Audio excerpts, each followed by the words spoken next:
வரஹ்மத்துல்லாஹி வபரகாத்துஹு. அல்ஹம்துலில்லாஹ். பிஸ்மில்லாஹி வஸ்ஸலாத்து வஸ்ஸலாம் அலா ரசூலில்லாஹி ஸல்லல்லாஹு அலைஹி வஸல்லம். எல்லாம் வல்ல அல்லாஹ் சுப்ஹானஹு வ தஆலாவுடைய அளப்பெரும் கருணையினாலும் கண்மணி நாயகம் முஹம்மது முஸ்தபா ஸல்லல்லாஹு அலைஹி வஸல்லம் அவருடைய துஆ பரக்கத்தினாலும் நீண்ட நெடுங்காலமாக பல ஆண்டுகளாக நேரடியாக நடந்து கொண்டிருந்த இந்த டீப் பிளாக் மஜ்லிஸ் சமீபத்தில் குரானாக்கு பிந்திய காலத்துல ஏறத்தாழ 2021 இருந்து 20 இருந்து இன்னைக்கு இந்த 24 இறுதி கடைசி மாசம் வந்திருக்கிறோம். ஏறத்தாழ 4 வருடங்களும் தொடர்ந்து இப்பொழுது டிவைன் பிளாக்காக அது இந்த ஜூம் மூலமாக நாம் இந்த நிகழ்ச்சியை தொடர்ந்து நடத்தி கொண்டிருக்கிறோம். 2 வாரங்களுக்கு ஒரு முறை அல்லது மாதங்களுக்கு ஒரு முறை காலத்தின் சூழ்நிலைக்கு ஏற்ப இந்த டிவைன் பிளாக் நிகழ்ச்சியை நடந்து கொண்டிருக்கிறோம். அல்லாஹ் சுப்ஹானஹு வ தஆலா இதை மிகச் சிறப்பாக நடத்துவதற்கு அவனுடைய கருணையை கொண்டு நமக்கு தௌஃபீக் செய்திருக்கிறான். எந்த அளவு என்று சொன்னால் இந்த அமைப்புல இந்த டிவைன் பிளாக்குடைய அமைப்புல எண்ணற்ற உலமா பெருமக்கள், தமிழகத்திலே தலை சிறந்த உலமா பெருமக்கள், ஆன்மீகவாதிகள், இன்னும் பேராசிரியர்கள், அறிவு ஞானம் உடையவர்கள் எல்லாம் அந்த மஜ்லிஸ்ல வந்து தொடர்ந்து பேசுகிறார்கள், பேசிக் கொண்டிருக்கிறார்கள். இன்ஷா அல்லாஹ் இந்த டிவைன் பிளாக் இதற்கு அடுத்த கட்டத்தை இருக்கக்கூடிய ஒரு விஞ்ஞான வளர்ச்சி வரும் வரை இந்த இதுல தொடராக இன்ஷா அல்லாஹ் இந்த டிவைன் பிளாக் தொடர்ந்து நடந்து கொண்டிருக்கும். அதுக்கு அல்லாஹ் தௌஃபீக் செய்வானாக. இன்றைய இந்த நிகழ்வு முறையாக நாம் துவங்குவதற்கு முன்னால் பொதுவாக அந்த நிகழ்ச்சியை துவங்கக்கூடிய போது ஓதக்கூடிய அந்த குரான் ஷரீஃபிலே சில வசனங்களை வந்திருக்கக்கூடிய நம்முடைய சகோதரர் ஆலிமா அகில் முகமது அவர்கள் சில திருக்குரான் வசனங்களை கிராத்தாக ஓதி ஆரம்பிக்குமாறு கேட்டுக்கொள்கிறேன். السلام عليكم ورحمة الله وبركاته.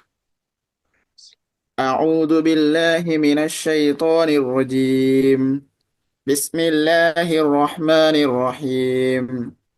سبح اسم ربك الأعلى الذي خلق فسوى والذي قدر فهدى والذي أخرج المرعى فجعله غثاء أهوى سنقرئك فلا تنسى إلا ما شاء الله إنه يعلم الجهر وما يخفى ونيسرك لليسرى فذكر إن نفعت الذكرى سيذكر من يخشى ويتجنبها الأشقى الذي يصلى النار الكبرى ثم لا يموت فيها ولا يحيا قد أفلح من تزكى وذكر اسم ربه فصلى بل تؤثرون الحياة الدنيا والآخرة خير وأبقى إن هذا لفي الصحف الأولى صحف إبراهيم وموسى. அளவற்ற அருளாளனும் நிகரற்ற அன்புடையவனுமாகிய அல்லாஹ்வின் திருப்பெயரால் ஆரம்பம் செய்கிறேன். நபியே, மிக உயர்வானவனாகிய உமது இரட்சகரின் பெயரை நீர் புகழ்ந்து துதி செய்வீராக. அவன் எத்தகையவன் என்றால், அவனே படைப்பினங்களையும் படைத்து பிறகு அவற்றை செவ்வையாக்கினான். இன்னும் அவன் எத்தகையவன் என்றால், அவனே அவற்றுக்கு வேண்டிய அனைத்தையும் நிர்ணயம் செய்து பிறகு அவற்றை அடைய நேர்வழி காட்டினான். இன்னும் அவன் எத்தகையவன் என்றால், அவனே கால்நடைகளுக்கு மேய்ச்சலுக்குரியவற்றை வெளியாக்கினான். பின்னர் அவைகளை உயர்ந்த கருத்த கூலங்களாக ஆக்கினான். நபியே, நம் வசனங்களை நாம் உம்மை ஓதிடச் செய்வோம், பிறகு நீர் மறக்க மாட்டீர். அல்லாஹ் நாடியதை தவிர நிச்சயமாக அவன் வெளிப்பாடையானதையும் மறைவானவற்றையும் நன்கறிந்திருக்கிறான். மேலும் ஈரோலக நன்மைகளை செய்ய இலகுவானதின் பால் உமக்கு நாம் எளிதாக்கினோம். ஆகவே நல்லுபதேசம் ஜனங்களுக்கு பயனளிக்குமாயின் நீ உபதேசம் செய்து நினைவு கூறுவீராக. அல்லாஹுக்கு பயப்படுகின்றவர் இதனை கொண்டு உபதேசம் பெறுவார். மிகுந்த துர்பாக்கியமுடையவனோ இதிலிருந்து விலகிக் கொள்வான். அவன் எத்தகையவன் என்றால், நரகத்தின் பெரும் நெருப்பில் அவன் நுழைவான். பின்னர் அதில் அவர் மரணிக்கவும் மாட்டான், வாழவும் மாட்டான். பரிசுத்தம் அடைந்தவர் நிச்சயமாக வெற்றி அடைந்து விட்டார். மேலும் அவர் தன் இரட்சகனின் பெயரை கூறி பிறகு தொழுதார். எனினும் நீங்களோ இவ்வுலக வாழ்க்கையை தெரிவு செய்து கொள்கிறீர்கள். மறுமையின் வாழ்க்கை தான் மிகவும் சிறந்தது, மிகவும் நிலையானதுமாக இருக்கின்றது. நிச்சயமாக இது முன்னுள்ள அகமங்களில் இருக்கின்றது. அதுவே இப்ராஹிம் மூசாவினுடைய அகமங்களில் இருக்கின்றதாகும். ஸதக்கல்லாஹுல் அலீம். அல்லாஹ் உண்மையை சொல்லிட்டார். அல்ஹம்துலில்லாஹ். ஆமீன் அவர்களுக்கு ஜஸாக்கல்லாஹு கைர். என்ற அந்த நன்றியை இந்த மஜ்லிஸின் சார்பாக கூறிக்கொள்கிறோம். கண்ணியத்திற்குரிய அல்லாஹின் நல்லடியார்களே, அல்ஹம்துலில்லாஹ், இந்த மஜ்லிஸுடைய துவக்கம் இப்பொழுது நமக்கு சிறப்புக்குரிய இன்றைய நிகழ்ச்சியுடைய அந்த தலைப்பில, அதாவது இஸ்லாம் வலியுறுத்துகின்ற ஆத்மீக ஞானம் என்ற தலைப்பிலே கண்ணியத்திற்குரிய நமது பீரப்பா பெரியார் முகமது சலாவுதீன் காக்கா அவர்கள் பேச இருக்கிறார்கள். அவர்கள் ஏற்கனவே இந்த மஜ்லிஸ்ல, இந்த அமைப்புல வந்து அவருடைய ஒரு தனி சிறப்பு என்னன்னு சொன்னா, இப்ப இந்த மஜ்லிஸ்ல இத்தனை வாரங்கள் கிட்டத்தட்ட 46வது தவணையில இருக்கிறோம். இதற்கு முன்னால ஒரு 3 மாதங்களுக்கு ஒரு முறை, 4 மாதங்களுக்கு ஒரு முறை என்று நான் 2-3 தடவை இதில் பேசியிருக்கிறேன். இப்ப என்னை தவிர்த்து வரக்கூடிய பேச்சாளர்கள் எல்லாருமே ஒரு முறை தான் இதுவரை பேசியிருக்கிறார்கள். ஆனால் ஏற்கனவே 2 முறை தொடர்ந்து அடுத்தடுத்த தவணையில வந்து மரியாதைக்குரிய நம்ம சலாதிங்க அவர்கள் பேசினாங்க. அடுத்தது இது 2 பேசினாங்க. என்ன காரணம்? அது முதலாவது பேசும் பொழுது அவர்களுடைய அந்த பேச்சுடைய அந்த தாக்கம், அதை வந்திருக்கக்கூடிய அத்தனை பேருமே அதில் நிறைய செய்திகள் இருந்தது. அதனால பலனடைந்தார்கள். அது முழுமனது வாங்கி கொண்டது. அந்த அடிப்படையில தான் அடுத்த தவணை அவர்களே பேச வேண்டும் என்று எல்லாரும் ஆர்வம் கொண்டதுனால மீண்டும் அடுத்த தவணையும் அவர்களே பேச வச்சோம். அந்த 2 தடவை பேசிவிட்டு இன்று சிறப்புக்குரியவர்கள் 3வது முறையாக இந்த மஜ்லிஸ் நம்மளுக்கு பேச வந்திருக்கிறார்கள். நிச்சயமாக இந்த முந்தைய தவணைகள் போல இந்த தவணையிலும் அவர்களிடம் வந்து சிறப்பான சில செய்திகளை நாம் அறிந்து கொள்வோம் என்பது எனக்கு எந்த அளவான சந்தேகமும் கிடையாது. அல்லாஹ் தௌஃபீக் செய்வானாக. அதே சமயம் அவர்களிடம் இந்த தலைப்பு கேட்கும்போது அவர் தந்த அந்த தலைப்பு இஸ்லாம் வலியுறுத்துகின்ற ஆத்மீக ஞானம். இப்ப இந்த தலைப்பை தந்தவொடனே எனக்கு ஒரு சந்தேகம் வந்துருச்சு. என்ன சந்தேகம்? ஒரு ஆன்மீக ஞானம் என்பதைத்தான் அவர்கள் இந்த ஸ்பெல்லிங் விஷயத்துல ஆத்மீக ஞானம் சொல்லிட்டாங்களா, அல்லது ஆன்மீக ஞானம் ஆத்மீக ஞானம் என்று 2 பேரை சொன்னாலும் அது ஒண்ணுதானா, அல்லது அது வெவ்வேறா என்பது என்று எதுவுமே எனக்கு தெரியல. முதல்ல நான் அவளை கேட்கலாமான்னு நினைச்சேன். அப்புறம் நான் வந்து தனியா அதை கேட்கறதை விட இந்த மஜ்லிஸ்ல அவர் ஆரம்பிக்கிறதுக்கு முன்னால இதையே முதலில் ஒரு கேள்வியாகவும் வைத்து இந்த கேள்விக்கான பதிலையும் அவரிடம் எதிர்பார்த்து இன்ஷா அல்லாஹ் இன்றைய தினம் அவர்கள் நம்மிடையே இஸ்லாம் வலியுறுத்துகின்ற ஆத்மீக ஞானம் என்ற தலைப்பில ஒரு சிறந்த ஒரு நசியத்தை நமக்கு தர வேண்டும் என்று இந்த மஜ்லிஸோட அத்தனை பேரும் சார்பாகவும் கேட்டு அவர்கள் உரையை துவங்குமாறு பணிவன்புடன் கேட்டுக்கொள்கிறேன். காக்கா, நீங்க பேச துவங்கலாம். பிஸ்மில்லாஹிர் ரஹ்மானிர் ரஹீம். அல்ஹம்துலில்லாஹி ரப்பில் ஆலமீன். அஸ்ஸலாத்து வஸ்ஸலாமு அலா சய்யிதில் முர்சலீன் வ ஹாத்தமன் நபிய்யீன் வ அலா ஆலிஹி வ அஹ்லி பைத்திஹி வ அஸ்ஹாபிஹி குல்லுஹும் அஜ்மஈன். சுப்ஹானக லா இல்ம லனா இல்லா மா அல்லம்தனா இன்னக அன்தல் அலீமுல் ஹக்கீம். தித்திக்கும் செந்தமிழை தேன் சுவையை தெள்ளமுதை இடராமல் என்னாவில் இறைவா நீ தாவென உனை வேண்டி துவக்குகிறேன். தடை தேரும் காயம் சுழலும் என் நாவினை தான் தொலைந்தால் தினைப்போதும் இங்கிருக்காது கண்டாய் சிரம் தாழ் பணிந்தே நினைப்போரை மேவி நினையாரை நீங்கி நிரம்பி நின்றாய். உன்னை போல் ஒருவன் உண்டோ என் இறைவா எனக்கு உற்றவனே. உற்றாரும் இல்லை உறவாரும் இல்லை இங்கு உன்னையன்றி மற்றாரும் என்னை வளர்ப்பதுண்டோ மறை தன்னை மிக. கற்றாலும் பாவம் கசந்தாலும் கேடுன்னை காண்பதற்கு வித்தார வாழ்வை தருவாய் எமக்கென்றும் என் மேலவனே என்று எல்லாம் வல்ல இறைவனை வேண்டி என்னுடைய இந்த உரையை நான் துவக்குகிறேன். இத்தெய்வீகத்தின் நறுமணத்தை, மார்க்கத்தின் அகமியத்தை மக்களுக்கு எடுத்து செல்கின்ற ஒரு அரிய பணியை டிவைன் பிளாக், தெய்வீக கட்டமைப்பு என்ற பெயரிலே நடாத்தி கொண்டிருக்கின்ற சங்கைக்குரிய அப்சலுல் உலமா மரியாதைக்குரிய முகமது மஹரூப் காக்கா அவர்களே மற்றும் அதனுடைய நிர்வாகிகளே, இந்த சிறப்பான நிகழ்ச்சியிலே நான் இது காக்கா சொன்னதை போன்று 3வது முறையாக ஏற்கனவே 2022 ஆகஸ்ட் 16 மற்றும் 30 தேதிகளிலே உரையாற்றும் பாக்கியம் கிடைத்தது. அதை தொடர்ந்து இன்றைக்கும் பேசுகின்ற வாய்ப்பை வல்ல ரஹ்மான் அளித்திருக்கிறான். அதற்காக இந்த டிவைன் பிளாக் நிர்வாகத்தினருக்கும் அதன் அமைப்பினர் அனைவருக்கும் எனது மனமார்ந்த நன்றியை நான் தெரிவித்துக் கொள்கிறேன். காக்கா கேட்டார்கள், ஆன்மா ஆத்மா ரெண்டுமே ஒண்ணுதான். ஆன்மாங்கிறது ரூஹு தான், ஆத்மாங்கிறது ரூஹும். பாய்ச்சி வழக்கில் நம்ம ஆத்மான்னு சொல்லுவோம். அவங்க ஆத்மா சாந்தி அடையட்டும், சிலருக்கு ஆன்மா சாந்தி அடையட்டும், ரெண்டுமே ஒண்ணுதான். அதனால நீங்க திருத்தணும்னா நான் ஒண்ணு கேட்கல, கரெக்ட் தான். இப்படியே சொல்லலாம், அப்படி சொல்லலாம். இப்போ இயற்கை பிரமாணத்தின் உறுதிமொழியே இஸ்லாம். இஸ்லாம்ங்கிறது இயற்கையோடு சார்ந்தது. நம்முடைய கடமைகள் எல்லாம் பாத்தீங்கன்னா இயற்கையோடு இணைந்ததாக இருக்கும், மனித இயல்புக்கு ஏற்றதாக இருக்கும். எப்படி ஒரு மனிதரால் நின்றுட்டு வணங்க முடியல, அப்ப இயற்கையா இஸ்லாம் சொல்லுது உட்கார்ந்து வணங்கப்பா. உனக்கு நோம்பு பிடிக்க முடியல, வயோதிகம் ஆயிட்டு, அப்போ உன்னால இயலையா, இன்னொரு ஆளுக்கு நீ நோம்பு நோர்க்க கூடப்பா, உஜிபடம் கொடு, உணவு கொடு, இப்படி வளைந்து கொடுக்கிறது. இப்ப பயணத்துல போறியா, 4 ரக்காத் தொழ வேண்டாம்பா, 2 ரக்காத்தை சுருக்கிக்க. அப்போ இயற்கையோடு இயற்கையா உன்னுடைய தன்மையை அறிந்து, உன்னுடைய உணர்வுகளை அறிந்து, அது நமக்கு என்ன செய்யுது, நமக்கு அப்படி பிளெக்சிபிளா இருக்கு இஸ்லாம். கடக்கா இருந்தா நம்மளால ஒடிஞ்ச முடியாது, நின்றுட்டு தான் தொழலன்னா அப்ப வயதாக நோயாளிகள் எப்படி செய்வாங்க? அப்ப இயற்கையோடு இயற்கையா இணைத்து, இது ஒரு ஆத்மீக ஞானம் நிறைந்ததுதான் இஸ்லாம். அப்ப இஸ்லாம் வலியுறுத்துவது ஆத்மீக ஞானத்தை தான். சரியா? அப்ப இஸ்லாம் அதனுடைய கட்டமைப்புகள் எல்லாமே இந்த ஆன்மீகத்தின் அடிப்படையில் இருக்கிறது. இப்ப பொதுவா ஈமான் எடுத்துக்கங்க, இந்த ஈமான்ல 6 ஃபர்ல் இருக்குது. சரியா?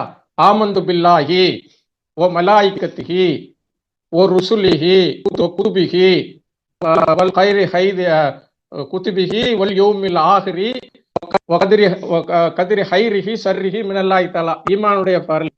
அப்ப இந்த ஈமானுடைய விஷயத்துல அல்லாஹ் கொண்டு ஈமான் சொல்லணும்னா அல்லாஹ் பார்க்க முடியாது, தொட்டு பார்க்க முடியாது. ஆனா என்ன செய்ய முடியும், அது ஆத்மார்த்தமா தான் ஏற்றுக்கொள்ள முடியும். பார்த்து ஏற்றுக்கொள்வது பெரிய விஷயம் இல்ல, பார்க்காமல் ஏற்றுக்கொள்வதுதான் ஆன்மீகம். அப்ப ஆமந்து பில்லாஹி மலாய்க்கத்துக்கு, மலாய்க்குமார்களை யாரும் பார்க்க முடியாது, மலாய்க்குமார்களை பார்க்காம ஏற்கணும். குத்துபிகி என்ன செய்யணும், வேதங்கள் இறக்கப்பட்டதெல்லாம் நமக்கு தெரியாது, எத்தனையோ காலத்துக்கு முன்னே இறக்கப்பட்டது, அது உண்மைன்னு என்ன ஆத்மார்த்தமாக இருந்தால் தான் என்ன செய்ய முடியும், அதை நம்ம ஏற்றுக்கொள்ள முடியும். ருசுலிகி, ரசூல்மார்கள் வந்திருக்கிறார்கள், அவர்கள் இறுதியாக எம்பெருமானார் ஸல்லல்லாஹு அலைஹி வஸல்லம் இறுதி தூதாக வந்திருக்கிறார்கள், அவர்களை நம்ம ஏற்றுக்கொள்ளணும். அப்ப அதெல்லாம் நமக்கு என்னது, ஆத்மார்த்தமா ஆன்மீகமாக தான் ஏற்றுக்கொள்கிறோம். அது ஒரு வைராக்கியத்தோடு அதை உள்ளமையை புரிந்து கொண்டு அதை உண்மையுடன் ஏற்றுக்கொள்வதற்கு பேர் தாங்க ஆன்மீகம். ஆத்மார்த்தமா ஒரு விஷயத்தை நம்ம எடுத்து நடப்பதற்கு பேர் ஆன்மீகம். அதே மாதிரிதான் நாளைக்கு அதாவது மரணத்திற்கு பின் ஆகிரத்து நம்ம பார்க்கல, இனிமேதான் பார்க்க போறோம். கொள்ளணும்னா நமக்கு என்ன தேவை, ஆன்மீக உணர்வு தேவை. அதே மாதிரி அதாவது நீங்க நன்மை தீமை எல்லாமே இருக்குது, பேராற்றல் எல்லாவற்றையும் அடக்கி ஆளக்கூடிய ரப்பிட்ட இருந்து வருதுன்னு நம்ம அதை கடந்து போக தெரியணும். அதாவது நன்மை தீமை எல்லாம் அல்லாஹ்விட்ட இருந்து வருதுன்னு நினைச்சா, நமக்கு பிரியமானவன்கிட்ட இருந்து வருதுன்னு நினைச்சா நமக்கு எல்லாமே சகஜமாயிடும். ஒரு நீட்டு தெரிவனுக்கு அலையலையா வரக்கூடிய அலையை அவன் தலையை சாய்த்து மேலே போக விட்டு அதை கடந்து செல்வதை போன்று நன்மையாக இருந்தாலும் தீமையாக இருந்தாலும் நம்ம என்ன செய்யணும், இறைவனுக்கு பொறுமையா சகிச்சுக்கிட்டு அதை கடந்து போகணும்.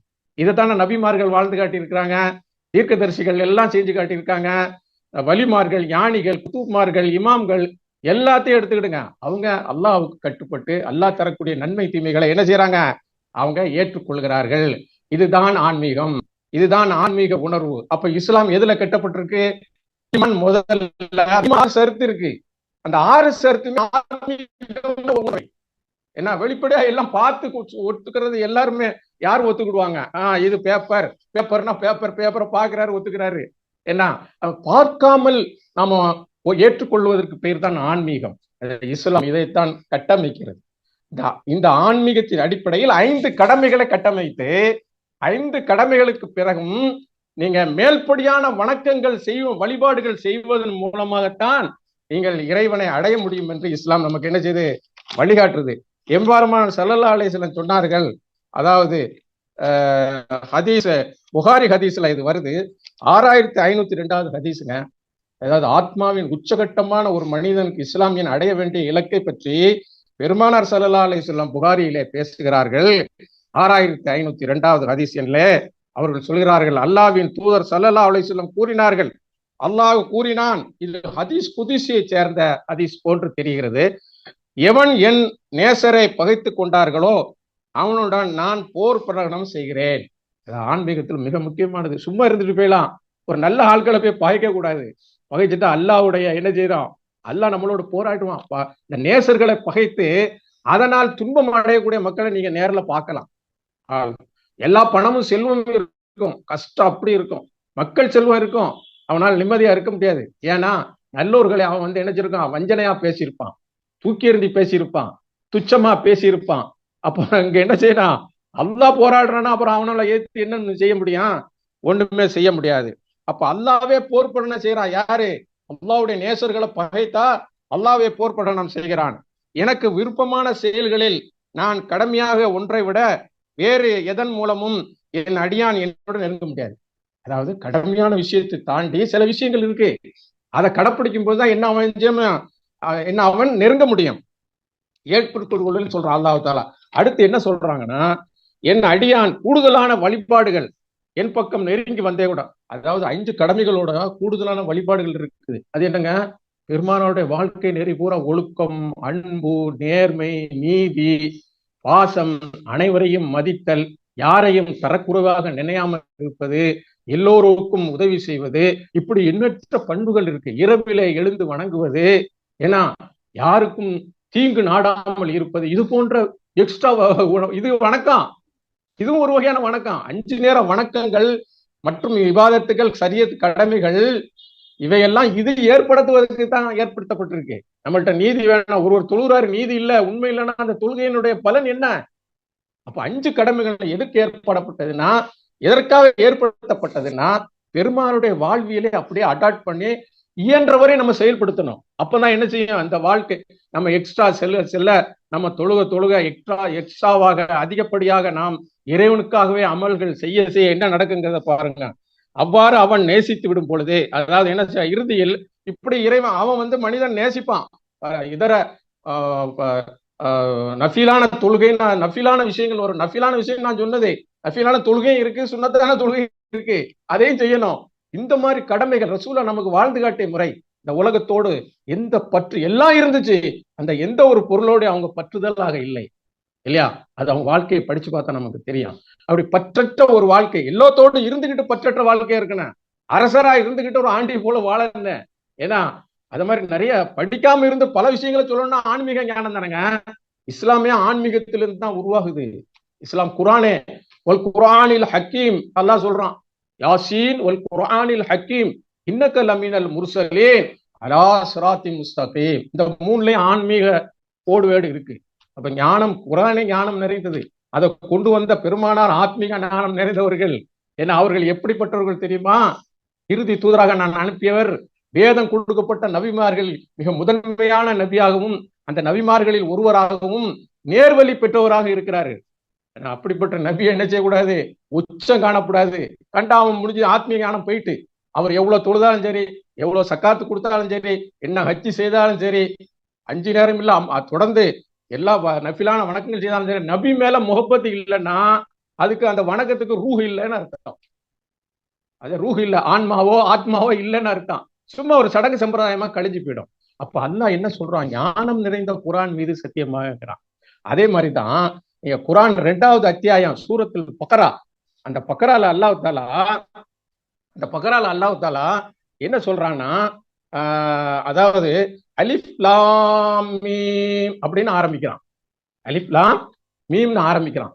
இதனுடைய அர்த்தம் இது வந்து எப்படின்னா ஒரு சுருக்கம், ஏதோ அல்லாஹ் சொல்ல அவருடைய எழுத்தினுடைய சுருக்கம், முத்திரை எழுத்துக்கள். சரியா? அந்த முத்திரை எழுத்துக்கள் வந்து முதல்ல அல்லாஹ் அந்த வலிமையை அங்க வைக்கிறான். அலிஃப் லாம் மீம் என்னுடைய அந்த ஒரு வல்லமையை அல்லாஹ் ஒரு எழுத்து குறியீடு மூலமாக, எழுத்து சுருக்கம் 3 எழுத்து தான். சில இடங்கள்ல ஒரு இடத்துல அல்லாஹ் பேசுவான், நூன், ஏன்னா ஸ்வாத் அப்படியே பேசுவான், காஃப் இப்படி எல்லாம் பேசுவான். சில இடத்துல தாஹா, யாசீன், தாசீன், இப்படி யாசீன் இப்படிலாம் வரும் 2 இடத்துல. இந்த இடத்துல 3 எழுத்துல பேசுறான். இதனுடைய வல்லமை அவன் தான் அறிஞ்சவன்.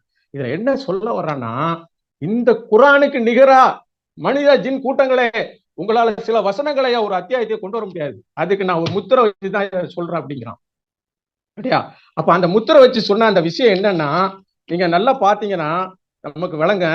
அதாவது வந்து 56வது அத்தியாயத்துல 77, 78, 79, 80, 81 வரைக்கும் நல்லா பேசுறான். அதுல என்ன சொல்றான்னா, அதுல என்ன சொல்றான்னா, இது சங்கை மிகுந்த குரான் ஆகும். சரியா?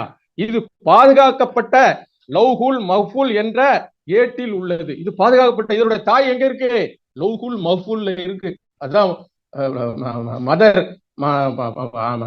ஒரிஜினல் பத்திரங்கிறோம்ல, முக்கியமானது அங்க இருக்கு.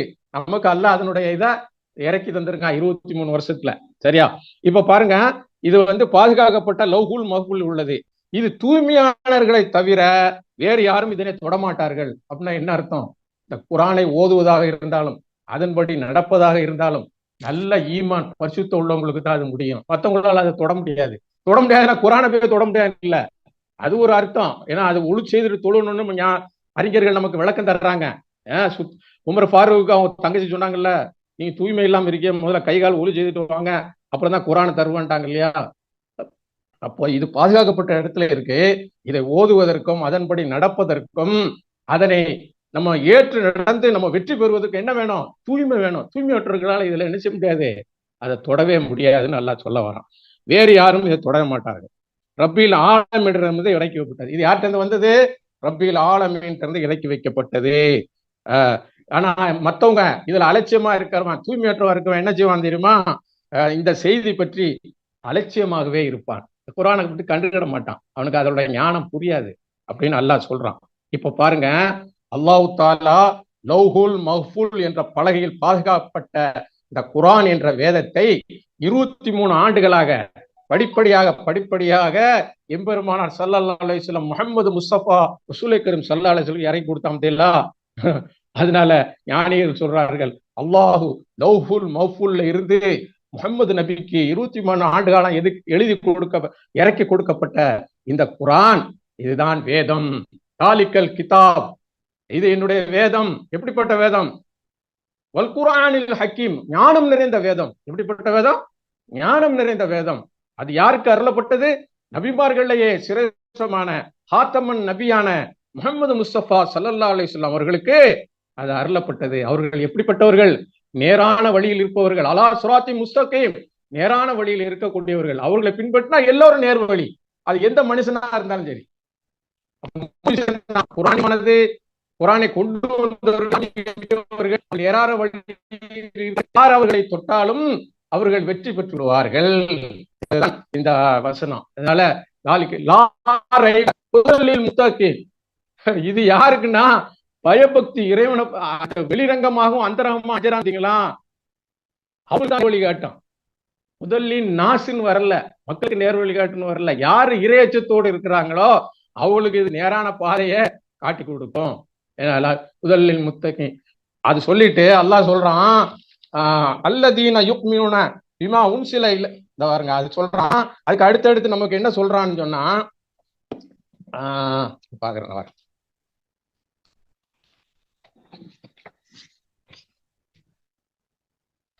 அலிஃப் லாம் மீம் ஸாலிகல் கிதாப் லா ரைஃப ஃபீஹி ஹுதல் லில் முத்தகீன் அல்லதீன யுக்மினூன பில் கைபி வ யுகீமூன ஸலாத்த வ மிம்மா ரஸக்னாஹும் யுன்ஃபிகூன். அடுத்து அந்த மூமின்களுடைய அடையாளங்களை அல்லாஹ் சொல்லுகிறான். எப்படிப்பட்டவர்கள்? தொழுகையை நிறைவேற்றுவார்கள், தொழுகையை சார்ந்த இந்த ரசூலுல்லாஹ்வுடைய பண்புகளை நிறைவேற்றுவார்கள். அதோட தொழுதுட்டா எல்லாரும் தொழுவாங்க. நான் எத்தனை வருஷம் தொழுறேன், ஆனா ஒரு கொஞ்சம் தர்மம் செய்வானா கொஞ்சம் கஷ்டப்படுவான். அல்லாஹ் சொல்றான், என்ன சொல்றான்?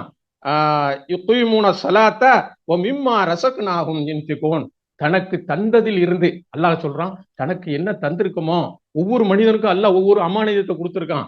சிலருக்கு அறிவை கொடுத்திருக்கான், சிலருக்கு ஆற்றலை கொடுத்திருக்கான், சிலருக்கு ஆன்மீக கொடுத்திருக்கான், சிலருக்கு உலக கல்வியை கொடுத்திருக்கான், சிலருக்கு பலத்தை கொடுத்திருக்கான், சிலருக்கு தைரியத்தை கொடுத்த. இப்படி நமக்கு கொடுக்கப்படாத மனிதன் இல்லைங்க. அப்ப தனக்கு கிடைத்த அருள் இது அடுத்தவருக்கு செலவு செய்வார்கள். அது பணமாகலாம். சரியா? அப்போ வல்லதீன யுக்மினூன பிமா உன்சில இலைக வமா உன்சில மின் கபிலிக வபில் ஆகிரத்தி ஹும் யூகினூன். அவர்கள் என்ன செய்வார்கள்? இதற்கு முன்னால இறங்கிய எல்லா வேதத்தையும் ஒத்துக்கொள்வார்கள். என்ன? குர்ஆனையும் ஏற்றுக்கொள்வார்கள். என்ன செய்வார்கள்? சில இலைக்கம் உன்சில மின் கபிலிக வபில் ஆகிரத்தி, ஆகிரத்தை அந்த சொன்னோம்ல, ஒல் யௌமில் ஆகிரின்னு சொன்னோம்ல, அது அல்லாஹ் அங்கேயும் சொல்றான். ஆகிரத்தை ஒத்துக்கொண்டாதான் உன் வாழ்க்கை இந்த உலகத்துல சீரா இருக்க. அப்ப அந்த மூமின்களுடைய அடையாளம் அப்படி சொல்லிட்டு அல்லாஹ் சொல்றான், இவர்கள் தான் தன் ரப்பிடமில் உள்ள நேரான வழியில் இருப்பவர்கள், மேலும் இவர்களே வெற்றியாளர்கள். ஏன்னா உலாய்க அலா ஹுதம் மிர் ரப்பிஹும் உலாய்க ஹுமுல் முஃப்லிஹூன். வெற்றியாளர்கள் யாரு? ஆத்மீகவாதிகள், ஆன்மீகமாய் ஏற்றுக்கொள் மறுமையை ஏற்றுக்கொண்டவர்கள், எனக்கு தந்தது கிடைத்ததில் இருந்து கொடுப்பவர்கள், தொழுபவர்கள், எல்லா விஷயத்திலும் இறைவனை அஞ்சி வாழக்கூடிய மக்களுக்கு வெற்றி நிச்சயம். நிச்சயமாக எவர்கள் நிராகரிக்கிறாரோ அவர்களுக்கு நபியை நீ அச்சமிட்ட எச்சரிக்கை செய்தாலும் அல்லது அவர்களுக்கு நீர் எச்சரிக்கை செய்யார் சவாவுன் அலைகும் அன்சர்த்துகும் அம்னம் துன்சிருக்கும் நாயுக்மினோன். அவர்கள் என்ன செய்ய மாட்டார்கள், அவர்கள் என்ன சொன்னாலும் சரி கறி கட்ட ஏறாதுப்பா. அது நீங்க சொல்லிக்கிட்டு இருக்க. யாருக்கு ஏறும்? அல்லாஹ் அவர்கள் ஏன் அவருக்கு ஏறாதுன்னா, அல்லாஹ் அவர்களின் இதயங்களின் மீது அவர்களின் செவிப்புலகின் மீது முத்திரை வைத்து விட்டான். இன்னும் அவருடைய பார்வையின் மீதும் திரை இருக்கிறது. மேலும் அவர்களுக்கு மகத்தான வேதனை உண்டு. இதுல ஒரு 3 அம்சம் சொல்றான். இதயம், ஏன்னா அடுத்து என்ன செய்யறான், செவிப்புலன், பார்வை. இந்த 3 அகமியமா திறக்கிறதுக்கு பேர் தான் ஆத்மீக ஞானம். அதுக்கு என்ன வேணும் முதல்ல சொல்லிட்டான். அந்த குவாலிட்டி என்ன, மூமின்கள் குவாலிட்டி எல்லாம் சொல்றான். இந்த 3ஐயும் ஒருத்தர் சரி பண்ணிட்டாருன்னா, இதயத்தை திறந்தாச்சு, செவிப்புலனை திறந்தாச்சு, பார்வையில நுட்பம் வந்துடும். அதனாலதான் மூமின்களுடைய பார்வைக்கு நீங்கள் அஞ்சு கொள்ளுங்கள் சொல்ல சொல்றாங்க. ஊடுவீரும் இந்த பார்வை.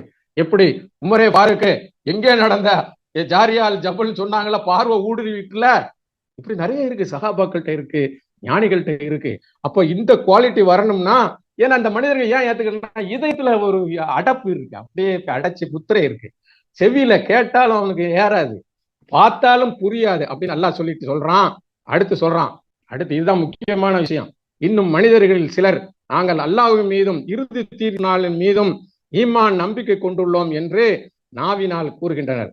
ஆனால் உண்மையில் இவர்கள் இறை நம்பிக்கை அவர்கள் நம்பிக்கை கொண்டு அல்ல. பார்த்தீங்களா, அல்லாஹ்வை ஏத்தாச்சு, மறுமை நாளை ஏத்தாச்சு, இன்மை என்னங்க? ஆனா அல்லாஹ் சொல்றான் இவன் ஈமான் கொண்டோ அல்ல. ஏன்னா இவன் மக்களை ஏமாத்துறதுக்கு ஈமான் கொள்றான். அல்லான்னு சொல்லிட்டு நபி என்ன செய்யக்கூடாது, தாழ்த்திடக்கூடாது. வத்தியுல்லாஹ் வத்தியூர் ரசூல் அல்லாஹ் சொல்றான். இன் குந்தும் துஹிப்புன் அல்லாஹ் ஃபத்தபியூன்னு சொல்றான். இப்ப எங்கெல்லாம் அல்லாஹ் என்ன சொல்றான், தன் நபியை சேர்த்து சொல்றான். அப்ப நபியுடைய மகத்துவத்தை விளங்கலைன்னா என்ன செய்ய முடியாது, நீங்க அல்லாஹ்வை ஏத்துட்டாலும் மறுமையை ஏத்துட்டாலும் வெற்றி கிடைக்காது. குரு இல்லைன்னா என்னங்க, குருவுடைய இணக்கமும் குரு வேணும். குரு எல்லாம் சற்குரு, உலக எல்லாத்துக்கும் குருவாக இருக்கக்கூடியவர் நமது நாயகம் ஸல்லல்லாஹு அலைஹி வஸல்லம். அவர்கள் என்ன சொல்றாங்கன்னா, அவர்களை நம்ம என்ன செய்யணும், உள்ளபடியே ஏற்றுக்கொள்ள வேண்டும். அதான அப்பா சொல்றா, பேரப்பா சரியான குருவில்லா வணக்கம் முழுதெல்லாம் சாவலில்லா கோழி முட்டையிட்டது போல் ஓமை. ஏன்னா வழியான குருவில்லாத வணக்கம் முழுதெல்லாம் பையகத்தில் பொருடன் இல்லாமல் வாழ்ந்த சுகம் ஊக்கும். ஏன்னா என்ன அழகா சொல்றாங்க பாருங்க. அதாவது நம்ம ரசூலுல்லாஹ்வுடைய அந்த ஆன்மீக பாதை இருக்கு. நம்ம தான் நல்ல ஆன்மீக குருவுக்கு தேடி கண்டுபிடிச்சு ரசூலுல்லாஹ்வுடைய உண்மையான அந்த அவங்க சொன்ன அந்த கருத்துக்கள்.